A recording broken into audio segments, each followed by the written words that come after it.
Hello students, last ক্লাসে আমরা পড়েছিলাম পরিবেশের জন্য ভাবনার প্রথম যে লেকচার, সেখানে আমরা জেনেছিলাম যে বায়ুমণ্ডলের গঠন এবং বায়ুমণ্ডলের বিভিন্ন যে স্তরগুলি। আজকে আমরা শুরু করব যে পোর্শন থেকে, সেটা হচ্ছে যে পরিচলন স্রোত এবং ঝড়। এর আগে পর্যন্ত আমাদের আগের দিন হয়ে গেছে। আজকে আমরা পরিচলন স্রোত এবং ঝড় পড়ব। তো প্রথমে শুরু করা যাক, পরিচলন স্রোত বলতে কি বুঝি। এখন এই পরিচলন কথাটার মানে কি? পরিচলন কথাটির মানে হচ্ছে যে কিছু বায়ুর অংশ যখন এক জায়গা থেকে অন্য জায়গায় চলে যাবে।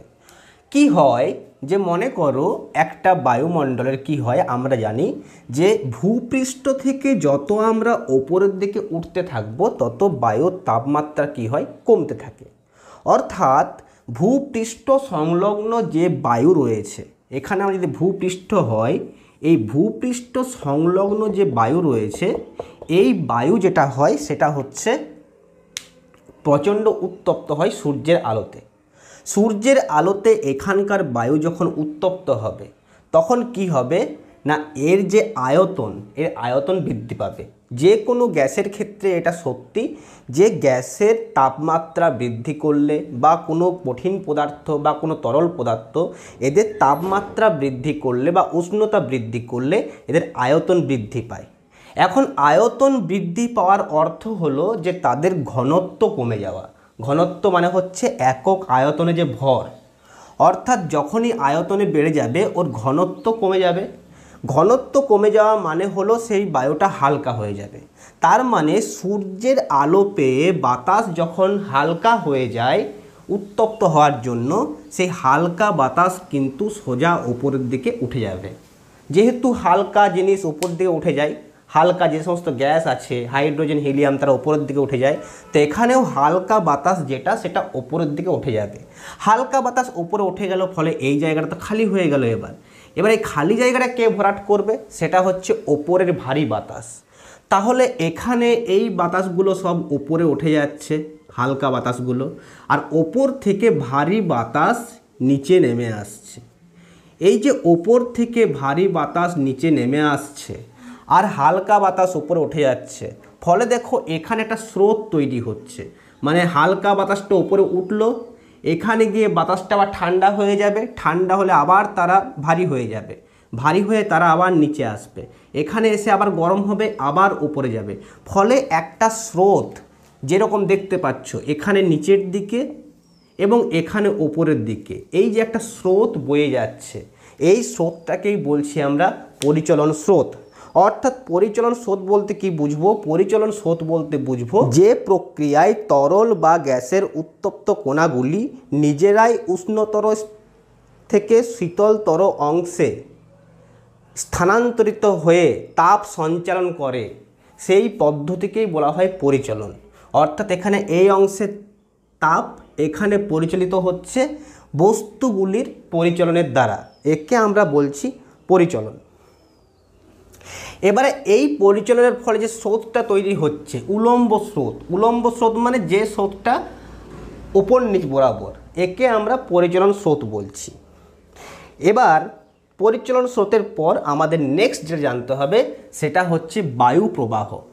অর্থাৎ বায়ু প্রবাহ বলতে কি বুঝি? বায়ু প্রবাহ তো আমরা প্রত্যেকেই দেখেছি, হ্যাঁ, বিকেলবেলা ছাদে গিয়ে দাঁড়ালে বা খোলা মাঠে গিয়ে দাঁড়ালে আমাদের বেশ গায়ে ঠান্ডা হাওয়া লাগে, একে বলা হয় বায়ু প্রবাহ। মানে বাতাস বয়ে যাওয়া এক জায়গা থেকে অন্য জায়গাতে। এই বায়ু প্রবাহটা হয় কিভাবে? আমরা বায়ু প্রবাহ হওয়ার কারণ কি? যে মনে করো যে এখানে দুটো অংশের কথা আমি চিন্তা করছি, একটা হচ্ছে ভূপৃষ্ঠের এই রিজিয়ন, একটা হচ্ছে ভূপৃষ্ঠের এই রিজিয়ন। এখন এই দুটো রিজিয়নের মধ্যে মনে করো কোনো কারণে এই রিজিয়নের উষ্ণতা যেটা, এখানকার উষ্ণতা বৃদ্ধি পেল আর এখানকার উষ্ণতা আগে যা ছিল তাই, মানে এখানে উষ্ণতা বেশি, এখানকার উষ্ণতা কম। তাহলে কি হবে না, এখানকার বায়ু গরম হয়ে কিন্তু উপর দিকে উঠে যাবে, এখানকার বায়ু গরম হয়ে উপরে উঠে যাচ্ছে। তখন ওপর থেকে যেমন বায়ু এসে এই জায়গাটা ভরাট করার চেষ্টা করবে, ঠিক তেমনি এই যে চারপাশের বায়ু অর্থাৎ চারপাশের শীতল অংশের বায়ু কিন্তু এখানে আসার চেষ্টা করবে। মানে যেটা হয় সেটা হচ্ছে এখানে বায়ুর ঘনত্ব একই আছে, তাই বায়ুর চাপও একই আছে। এখানে কি হচ্ছে, বায়ুর ঘনত্ব কমে যাচ্ছে। এখানে বায়ুর ঘনত্ব কমে যাওয়ার ফলে কি হবে না, এখানকার চাপটা কমে যাবে বায়ুর। তখন বায়ু উচ্চচাপ অঞ্চল থেকে নিম্নচাপ অঞ্চলের দিকে এখানে বায়ু প্রবাহ হবে, এবং এখানে কেউ যদি দাঁড়িয়ে থাকে তখন সে দেখতে পাবে না বায়ু এই দিক থেকে এই দিকে যাচ্ছে, ফলে তার বেশ গায়ে একটা বাতাস লাগবে। এটাই হচ্ছে বায়ু প্রবাহ এবং বায়ু প্রবাহের কারণ। এবার এতক্ষণ পর্যন্ত ঠিক আছে, যে বায়ু প্রবাহ হচ্ছে ঠিক আছে, কিন্তু প্রবলেমটা কোথায় হয়? প্রবলেমটা হয় না যখন কোনো একটা অঞ্চলের তাপমাত্রা এতটা পরিমাণ বেড়ে যাবে যে এখানে একটা প্রচণ্ড বেশি পরিমাণ নিম্নচাপের তৈরি হয়। এই প্রচণ্ড বেশি পরিমাণ যখন এখানে নিম্নচাপে তৈরি হবে, তখন কিন্তু আশেপাশের বায়ু অর্থাৎ এই দুটো অংশের চাপের পার্থক্য, এই উচ্চ চাপ যদি অনেক বেশি উচ্চ হয়ে যায় আর নিম্ন চাপ যদি অনেক বেশি নিম্ন হয়ে যায়, মানে চাপের পার্থক্য যদি খুব বেশি হয়ে যায়, সেক্ষেত্রে কি হয়, উচ্চচাপ অঞ্চল থেকে প্রচণ্ড জোরে বাতাস বইতে থাকে। আর এই প্রচণ্ড জোরে বাতাস বওয়ার ফলে যেগুলো হয় সেগুলো হচ্ছে ঝড়। প্রচণ্ড জোরে ঝড় একটা ধ্বংসাত্মক ভূমিকা নেয়। সেই ঝড়ে গাছপালা উপড়ে পড়ে যাওয়া, টিনের চাল উড়ে যাওয়া, এই সমস্ত ঘটনা ঘটতে থাকে, মাটির বাড়ি ভেঙে পড়া। এই সমস্ত কারণে আরও যেটা হয় সেটা হচ্ছে, যদি এই উচ্চচাপ অঞ্চল থেকে বায়ু নিম্নচাপ অঞ্চলে আসার সময় মাঝখানে যদি কোথাও মানে জল পায়, যে সমুদ্রের উপর দিয়ে বাতাস বয়ে আসছে, মাঝখানে জল পেল, সে জল থেকে সে প্রচণ্ড জলীয় বাষ্প, অনেক বেশি পরিমাণ জলীয় বাষ্প সংগ্রহ করে নিয়ে আসে, এবং সে জলীয় বাষ্প সংগ্রহ করে এখানে এসে প্রচণ্ড জোরে বৃষ্টি হয়, বৃষ্টিপাত, এবং তার সঙ্গে প্রচণ্ড ঝড়। যে ঝড়গুলোকে আমরা হ্যারিকেন ঝড়, সাইক্লোন ঝড়, টর্নেডো ঝড় প্রভৃতি নামে জানি।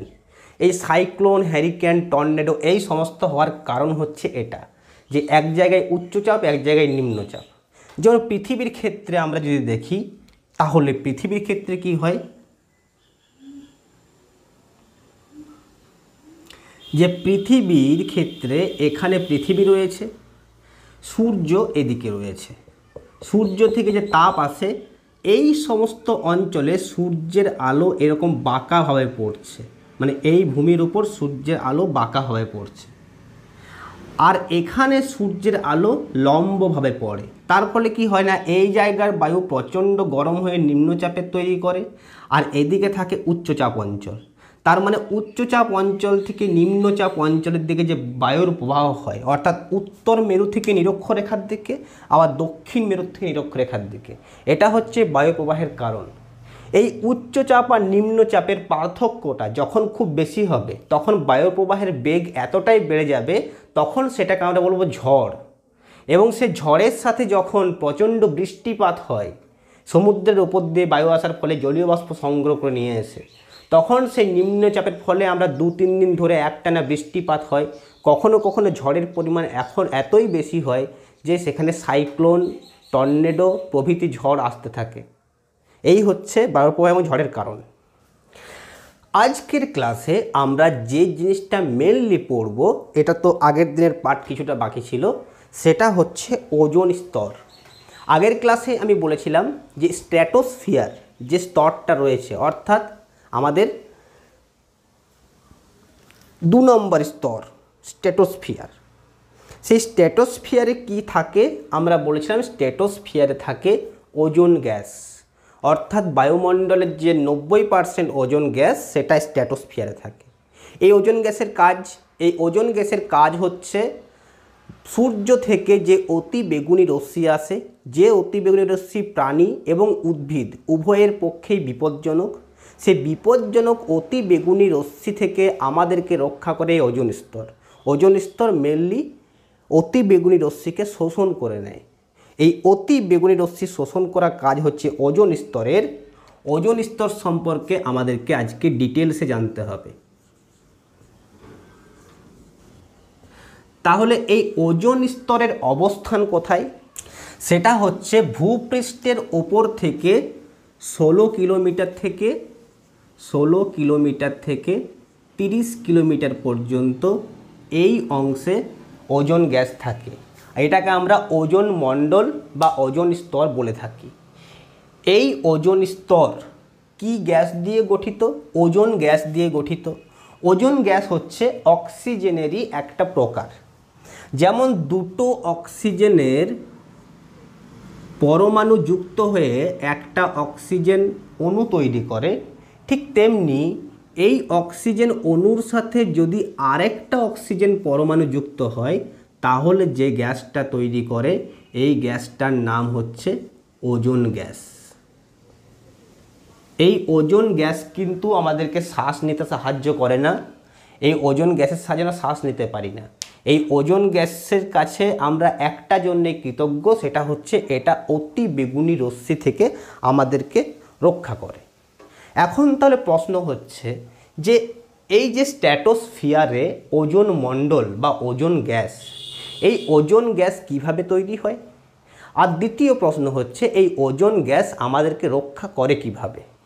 এখন এই দুটি ঘটনা পরস্পরকে ব্যালেন্স করে রেখেছে। মানে ওজোন তৈরি হয় ওখানেই, আবার ওজোনের বিয়োজনই ওখানেই হয়। ওজোন গ্যাস উৎপন্ন হয় কিভাবে? আমাদের বায়ুমণ্ডলের স্ট্র্যাটোস্ফিয়ারে কিন্তু অক্সিজেন গ্যাস রয়েছে। সেই অক্সিজেন গ্যাস এর ওপর যখন সূর্যের অতি বেগুনি রশ্মি এসে পড়ে, অর্থাৎ অক্সিজেন গ্যাসের ওপর যখন অতি বেগুনি রশ্মি, যেটাকে আমরা ইউভি রশ্মি বলবো, ইউভি মানে আল্ট্রাভায়োলেট, অতি বেগুনিকে ইংলিশে বলা হয় আল্ট্রাভায়োলেট রে। সেই আল্ট্রাভায়োলেটের ইউ অ্যান্ড ভি, ইউভি রে বলা হয়। ওজোন গ্যাসের ইউভি রশ্মি যেটা, সেই ইউভি রশ্মির যে সমস্ত ইউভি রশ্মির তরঙ্গ দৈর্ঘ্য, এটা যে চিহ্নটা দিয়েছি এটাকে ল্যামডা বলা হয়। এটা একটা গ্রিক শব্দ, গ্রিক বর্ণ, এটাকে ল্যামডা বলা হয়। তরঙ্গ দৈর্ঘ্য বোঝাতে আমরা এই চিহ্নটা ইউজ করি। এই তরঙ্গ দৈর্ঘ্যটা কত হয়? এই তরঙ্গ দৈর্ঘ্যটা যখন 240 ন্যানোমিটার, 240 ন্যানোমিটারের কম হয়, তখন কি করে এই অক্সিজেন গ্যাসকে অতি বেগুনি রশ্মি দুটো ভাগে ভাগ করে ফেলে। অর্থাৎ অক্সিজেনের যেমন পরমাণু দুটো যুক্ত হয়ে একটা অক্সিজেন অণু তৈরি করে, সূর্যের অতি বেগুনি রশ্মির 240 ন্যানোমিটারের কম তরঙ্গ দৈর্ঘ্য যাদের, সেই সমস্ত অতি বেগুনি রশ্মি অক্সিজেনকে দুটো ভাগে ভাগ করে O+O অর্থাৎ দুটো পরমাণুতে তৈরি করে। এই দুটো পরমাণুর মধ্যে যে কোনো একটা পরমাণু যখন অন্য কোনো অক্সিজেনের সাথে যুক্ত হবে, অর্থাৎ যে সমস্ত অক্সিজেন আছে বা আমাদের ওজোন মণ্ডলে, সেই অক্সিজেনের, ওজোন মণ্ডলে কিন্তু মনে রাখবে ওজোন মণ্ডলে কেবলমাত্র ওজোন গ্যাস আছে এমন নয়, ওজোন গ্যাস তার সাথে অক্সিজেন গ্যাসও আছে, অন্যান্য গ্যাস আছেই, তার সাথে ওজোন গ্যাসের পরিমাণটা অনেক বেশি পরিমাণে আছে। তো একটা অক্সিজেন পরমাণু অণু বিয়োজিত হয়ে দুটো অক্সিজেন পরমাণুতে পরিণত হলো, অন্যান্য যে অবিয়োজিত অক্সিজেন রয়েছে তার সাথে এই পরমাণুটা যুক্ত হয়ে ওজোন গ্যাস তৈরি করে। এটা হলো সূর্যের অতি বেগুনি রশ্মির সাহায্যে ওজোন গ্যাস তৈরি হওয়া।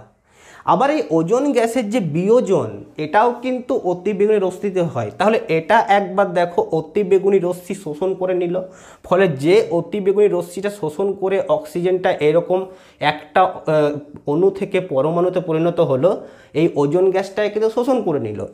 এই ইউভি রশ্মিটা কিন্তু আর মাটিতে আসতে পেল না, আমরা রক্ষা পেয়ে গেলাম। দ্বিতীয়ত যেটা হবে সেটা হবে, তাহলে তো সবাই ওজোন হয়ে যাবে। এরকম যদি চলতে থাকে সমস্ত গ্যাস ওজোন হয়ে যাবে, ওজোন গ্যাসে পরিণত হয়ে যাবে, আর কোনো অক্সিজেন গ্যাস থাকবে না। তারপরে কি হবে?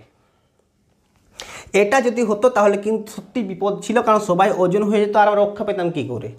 এবার কি হয়, এই ওজোন গ্যাসের ওপর যখন আবার সূর্য আলো এসে পড়ে, মানে ইউভি রশ্মি, এর ওপর যখন আবার ইউভি রশ্মি এসে পড়বে, যার তরঙ্গ দৈর্ঘ্য হবে 300 ন্যানোমিটারের থেকে কম,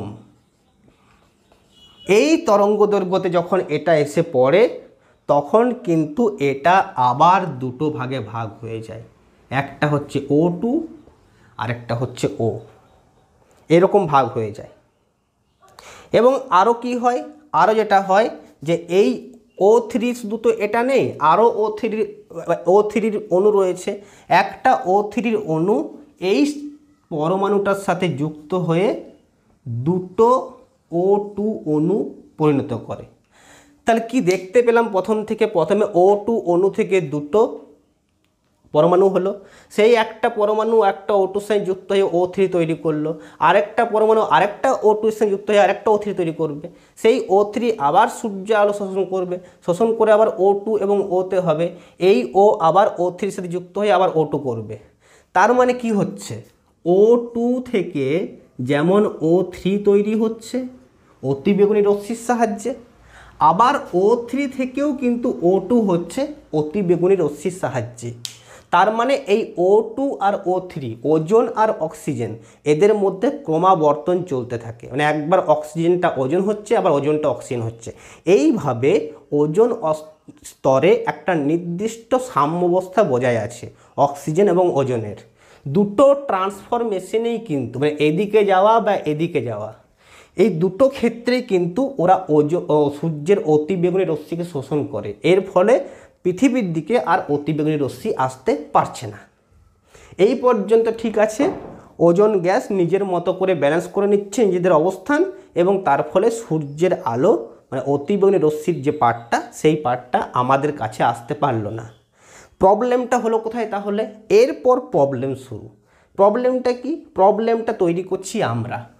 যে সমস্ত যন্ত্রপাতি যেমন রেফ্রিজারেটর, এসি, এগুলো আমরা ইউজ করছি, এখান থেকে তৈরি হচ্ছে কিছু ক্ষতিকারক গ্যাস। তার মধ্যে একটা হলো ক্লোরোফ্লুরোকার্বন, যেটাকে সংক্ষেপে বলা হয় সিএফসি। এই সিএফসির পুরো নাম কি? সিএফসির পুরো নাম হচ্ছে ক্লোরোফ্লুরোকার্বনের যে সংকেত যদি বলি আমি, এর সংকেত হচ্ছে CF2Cl2, অর্থাৎ একটা কার্বনের অণু, দুটো ফ্লুরিনের অণু এবং দুটো ক্লোরিনের অণু, এরা যুক্ত হয়ে তৈরি হয় ক্লোরোফ্লুরোকার্বন। এর যদি গঠনটা দেখি আমরা, ফ্লোরিন একদিকে, ফ্লোরিন একদিকে, ক্লোরিন একদিকে, ক্লোরিন, অর্থাৎ একটা কার্বনের চারটে যে হাত, এই চারটে হাতে একটা ফ্লোরিন, ক্লোরিন, ফ্লোরিন, ক্লোরিন, এইভাবে এরা সাজানো থাকে। এটা হচ্ছে 2 ডাইমেনশনাল স্ট্রাকচার। এবার এই ক্লোরোফ্লুরোকার্বনটা কি হয় না, এটা কিন্তু উঠতে উঠতে উঠতে উঠতে ওজোন স্তরে পৌঁছে গেল। বেশ, ক্লোরোফ্লুরোকার্বন ওজোন স্তরে পৌঁছে গেল। ওজোন স্তরে পৌঁছে যাওয়ার পর কি হবে না, সূর্যের যে অতি বেগুনি রশ্মি আসছে, এই অতি বেগুনি রশ্মি কিন্তু এর উপর এসে পড়বে, CF2Cl2। এর উপর যখন সূর্যের অতি বেগুনি রশ্মি এসে পড়বে, তখন এখানে এর থেকে কিন্তু ক্লোরিনের পরমাণু বেরিয়ে আসবে। ক্লোরিন Cl এর সাথে বেরিয়ে আসবে। আরও যা আসবে আসবে, সেটা আমাদের কোনো ইন্টারেস্ট নেই। ক্লোরিনটা এখানে ক্ষতিকারক কাজটা করছে, তাই আমরা ক্লোরিনটাকে নিয়ে ইন্টারেস্টেড। এখানে ক্লোরিন বেরিয়ে এলো। এই ক্লোরিনটা বেরিয়ে এসে এবার এ কি কাজ করছে? এর কাজটা হচ্ছে ক্লোরিন ওজোনের সাথে বিক্রিয়া করে। এই ক্লোরিন ওজোন গ্যাসের সাথে বিক্রিয়া করে। ওজোন গ্যাসের সাথে বিক্রিয়া করে এর যেটা তৈরি করে সেটা হচ্ছে ClO, এটা একটা, এবং তার সাথে তৈরি করে একটা অক্সিজেন। তার মানে ওজোন থেকে অক্সিজেন হওয়ার ঘটনাটা যেটা অটোমেটিক চলতে থাকছে, তার সাথে এ এসে ওজনকে এক্সট্রা করে ভেঙে অক্সিজেনে পরিণত করছে। বেশ করলো। এরপর এই যে ClO, এই ClO কিন্তু আবার কিন্তু O3-র সাথে বিক্রিয়া করবে। O3-র সাথে আবার বিক্রিয়া করে এ যেটা তৈরি করবে সেটা হচ্ছে দুটো অক্সিজেনের অণু এবং তার সাথে একটা ক্লোরিনের পরমাণু। অর্থাৎ দেখো আমরা একটা ক্লোরিন পেয়েছি এখান থেকে, সেই একটা ক্লোরিন O3 সাথে বিক্রিয়া করে ClO+O2 তৈরি করলো, মানে একটা O3কে নষ্ট করলো। আবার সেই ClO আরেকটা O3 সাথে বিক্রিয়া করে O2 এবং Cl তৈরি করলো। তার মানে টোটালটা যদি আমি দেখি, একটা ক্লোরিন এলো, দুটো O3কে উঠিয়ে দিল, নষ্ট করে দিল, তার ফলেও তৈরি করলো দুটো অক্সিজেন এবং তার সাথে Cl, আর এখানে একটা অক্সিজেন, মোট 3টে অক্সিজেন।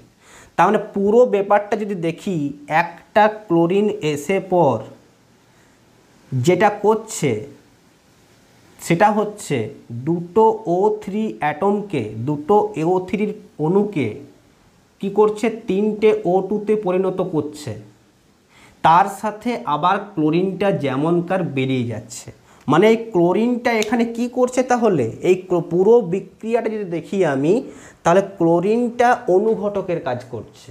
অর্থাৎ ও কিন্তু আগে যেভাবে এসেছিল, একটা ক্লোরিন এসেছিল, ফাইনালি একটা ক্লোরিন বেরিয়ে এলো, মাঝখান থেকে দুটো ওজনের অণু 3টে অক্সিজেনে পরিণত হয়ে গেল, এই Clটা রয়ে গেল। এ কি করবে, নেক্সট আবার একটা ওজনকে ধরবে, ধরে আবার এই পুরো ঘটনাটা করবে, আবার ওটা বেরিয়ে আসবে, আবার করবে। তার মানে এই প্রসেসটা হচ্ছে নেভার এন্ডিং প্রসেস, এই প্রসেসটা কখনো শেষ হবে না। তাই যদি ওজোন স্তরে একটা ক্লোরিনের অণু পৌঁছতে পারে, তাহলে সে কিন্তু লক্ষ লক্ষ ওজোন অণুকে বিয়োজিত করে অক্সিজেন পরিণত করবে। এর ফলে কি হচ্ছে না, ওজোন আর অক্সিজেনের যে সাম্যাবস্থা, সেই সাম্যাবস্থাটা বিঘ্নিত হচ্ছে। এর ফলে ওজোন মণ্ডলে ওজোন গ্যাসের পরিমাণ যথেষ্ট পরিমাণ কমে যাচ্ছে। আর এই যথেষ্ট পরিমাণ ওজোন গ্যাসের পরিমাণটা কমে যাওয়াকে আমরা বলি ওজোনের ক্ষয়প্রাপ্তি বা ওজোন গহ্বর তৈরি করা বা ওজোন স্তরের ক্ষয় হওয়া, ওজোন ছিদ্র, ওজোন গহ্বর, বিভিন্ন বলা হয়। এর ফলে কিন্তু আমরা কি হবে না, আমরা এবার অতিবেগুনি রশ্মি থেকে রক্ষা পাবো না। অতিবেগুনি রশ্মি ওজোন মণ্ডলকে ভেদ করে চলে আসবে, কারণ সেখানে ওজোন থাকছে না, আর ওজোন গহ্বর তৈরি হয়েছে। এই ওজোন গহ্বর যে তৈরি হয়েছে, এটা প্রথম যে লক্ষ্য করেন তিনি হচ্ছেন জো ফোরম্যান। জো ফোরম্যান প্রথম লক্ষ্য করেন যে আন্টার্কটিকা যে অঞ্চল, এই আন্টার্কটিকা অঞ্চলে ইনি এটা লক্ষ্য করেছেন 1982 সালে, যে আন্টার্কটিকা অঞ্চলে একটা বিশাল বড় ওজোন গহ্বর তৈরি হয়েছে। এত বড় ওজোন গহ্বর তৈরি হয়েছে যে যেখানে পুরো এশিয়া মহাদেশটা ঢুকে যেতে পারবে। এই এত বড় ওজোন গহ্বর তৈরি হওয়ার জন্য যারা দায়ী তারা হচ্ছে ক্লোরোফ্লুরোকার্বন, যেটা একটা বললাম, এর সাথে নাইট্রোজেনের যে অক্সাইডগুলো, অর্থাৎ নাইট্রোজেন ডাইঅক্সাইড, নাইট্রাস অক্সাইড, এই সমস্ত যে গ্যাসগুলো, তারা কিন্তু এর জন্য যথেষ্ট পরিমাণ দায়ী। NO যেটা, NO কিভাবে কাজটা করে একবার দেখে নিই। এটা তো হলো CFC কিভাবে ওজোন স্তরকে নষ্ট করছে সেটা দেখলাম। এবার NO কিভাবে করছে দেখি। NO কি হয়, NO ওজনের সাথে যুক্ত হয়। এই ওজনের সাথে যুক্ত হয়ে কি করে, NO2 তৈরি করে, তার সাথে অক্সিজেন তৈরি করে। এই NO2 অক্সিজেনের সাথে যুক্ত হয়ে যেটা তৈরি করে সেটা হচ্ছে NO+O2। এই যে ঘটনাগুলো সব ক্ষেত্রে দেখছি আমরা যে ওজোন গ্যাসের ক্ষয়প্রাপ্তি হচ্ছে এবং এখানে অক্সিজেন তৈরি হচ্ছে। এই ওজোন গ্যাসের ক্ষয়প্রাপ্তি হওয়া আর অক্সিজেন তৈরি হওয়া, এটাই হচ্ছে ওজোন স্তরের ক্ষয়, ওজোন স্তরকে কমিয়ে দেওয়া। এবার যেহেতু এই ঘটনাটা ঘটতে থাকছে, এই ঘটনা যদি কন্টিনিউয়াসলি চলতে থাকে, আমরা বন্ধ না করি, তাহলে কি হবে, একদিন কিন্তু পুরো মানব সভ্যতা, অন্যান্য জীব, গাছপালা, সমস্ত কিছু কিন্তু সম্পূর্ণভাবে নষ্ট হয়ে যাবে।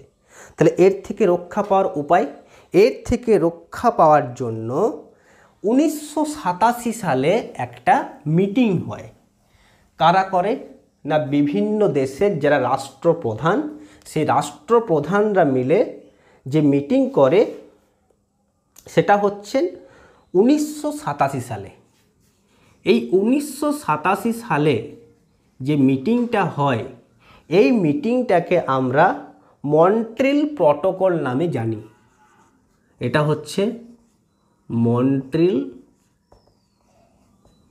প্রটোকল।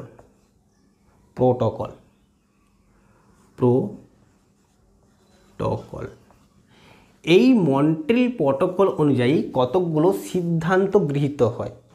যে সিদ্ধান্তগুলো হচ্ছে, প্রথমত 1 নম্বর ছিল যে 1995 সালের মধ্যে সিএফসির যে ব্যবহার, অর্থাৎ ক্লোরোফ্লোরোকার্বনের যে ব্যবহার, সেই ব্যবহারটাকে 50%-এ নামিয়ে আনতে হবে। অর্থাৎ যে দেশ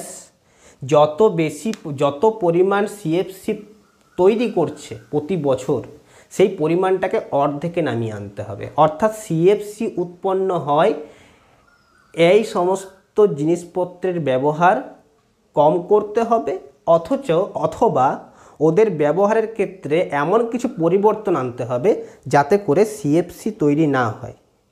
দ্বিতীয় হচ্ছে যে 2000 সাল পর্যন্ত, 2000 সালের মধ্যে সিএফসির ব্যবহার বন্ধ করতে হবে।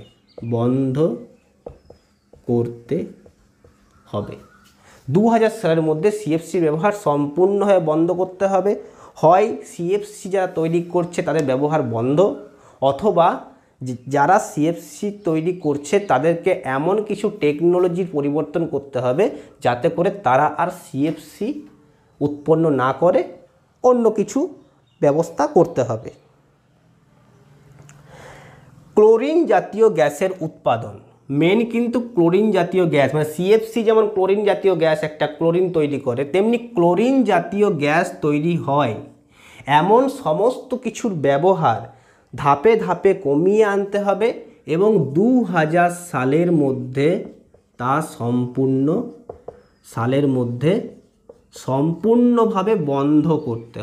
সম্পূর্ণভাবে বন্ধ করতে হবে। এটা ছিল এই সমস্ত। এবার হচ্ছে ওজোন স্তর ধ্বংসের ফলে কি এমন ক্ষতি হয়, কি ক্ষতি হয় যার ফলে আমাদের মানব সভ্যতা বিঘ্নিত হয়ে পড়েছে, বা আমরা এত বড় বড় চুক্তিতে আসছি।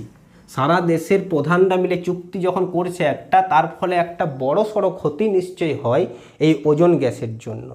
এই ওজোন গ্যাসের জন্য যে সমস্ত ক্ষতিগুলো হয় সেগুলো হচ্ছে, 1 নম্বর চামড়ার ক্যান্সার, যেটা কি স্কিন ক্যান্সার বলি আমরা। তাহলে ক্ষতিকর প্রভাব 1 নম্বর হচ্ছে চামড়ায় ক্যান্সার।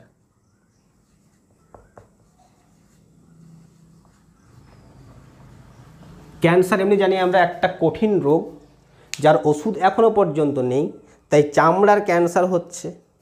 দ্বিতীয়ত হচ্ছে খুব তাড়াতাড়ি চোখে ছানি পড়তে পারে, চোখে ছানি পড়া, এটা একটা কারণ, এটা একটা ফলাফল ওজোন গ্যাসের জন্য। চামড়া পুড়ে রং তামাটে হয়ে যেতে পারে। প্রজনন ক্ষমতা এবং রোগ প্রতিরোধ ক্ষমতা কমে যায়, মানে আমাদের যে রোগ প্রতিরোধ ক্ষমতা, আমরা সবসময় ব্যাকটেরিয়া ভাইরাস দিয়ে আক্রান্ত হচ্ছি, তা সত্ত্বেও কি আমাদের শরীরের যে ইমিউনিটি সিস্টেম, এই ইমিউনিটি সিস্টেম কিন্তু আমাদেরকে ওই সমস্ত বাইরের ভাইরাস ব্যাকটেরিয়া থেকে রক্ষা করছে। কিন্তু এই আমাদের রোগ প্রতিরোধ ক্ষমতা বা ইমিউনিটি সিস্টেম এটাই যদি কমে যায়, তো বাইরে থেকে যখন আক্রমণ হবে তখন সেই কিন্তু আক্রমণ থেকে আমরা নিজেদেরকে রক্ষা করতে পারবো না, ফলে আমরা বিভিন্ন রোগের মধ্যে পড়ব। আচ্ছা, এটা তো হলো আমাদের মানুষের উপর প্রভাব। দ্বিতীয়ত হচ্ছে উদ্ভিদের উপর প্রভাব। এতে সালোক সংশ্লেষ ব্যাহত হয়। ওজোন গ্যাসে অতিবেগুনি রশ্মির জন্য আমাদের সালোক সংশ্লেষ প্রক্রিয়া বিঘ্নিত হয়, ফলে ফসলের উৎপাদন যেটা, সেই উৎপাদন কিন্তু হ্রাস পায়। অর্থাৎ একটা জমিতে যদি ধান চাষ হয়, যে পরিমাণ ধান উৎপন্ন হয়, যদি ওখানে প্রতিদিন ওজোন গ্যাস প্রতিদিন অতি বেগুনি রশ্মি পড়তে থাকে, ধান উৎপাদনের পরিমাণ কমে যাবে। তার ফলে এটা হবে, সেটা হচ্ছে খাদ্য সংকট দেখা দেবে, বা যে পরিমাণ ধান বা অন্যান্য ফল তৈরি হচ্ছে সেগুলো তৈরির পরিমাণ কমে যাবে, যার ফলে একটা খাদ্য সংকট দেখা দিতে পারে। দ্বিতীয় হচ্ছে বীজের অঙ্কুরোদ্গম প্রক্রিয়া বিঘ্নিত হয়। এখন বীজের যদি অঙ্কুরোদ্গম পদ্ধতি বিঘ্নিত হয় তাহলে কি হবে? তাহলে এটা হবে নতুন নতুন গাছ তৈরি হতে বাধাপ্রাপ্ত হবে। অর্থাৎ যেখানে বছরে হয়তো দেখা যাচ্ছে একটা জায়গাতে 1000 নতুন গাছ জন্ম হচ্ছে, সেটা কমে গিয়ে দেখা যাবে 700 কি 600 গাছ নতুন তৈরি হচ্ছে। এতে ফলে কি হবে? বনাঞ্চল ধীরে ধীরে লুপ্ত হতে থাকবে। আপনি মানুষের তো কুকর্মের জন্য বনাঞ্চল নষ্ট হচ্ছেই, এবার আপনি কিন্তু বনাঞ্চল নষ্ট হতে থাকবে, পুরনো গাছ মরতে শুরু করবে, কিন্তু নতুন গাছের জন্ম সেটা কমে যাবে, ফলে নিজেই বনাঞ্চল নষ্ট হয়ে যাবে। আচ্ছা, এছাড়াও সমুদ্রে যে সমস্ত গাছ রয়েছে সেই সমস্ত গাছের সালোক সংশ্লেষ প্রক্রিয়া বিঘ্নিত হবে। আর জলবায়ুর উপর যে প্রভাব পড়বে সেটা হচ্ছে ভূপৃষ্ঠের উষ্ণতা প্রচণ্ড বেড়ে যাবে। তার ফলে যেটা হবে সেটা হচ্ছে গ্রিন হাউস ইফেক্ট বা বিশ্ব উষ্ণায়ন।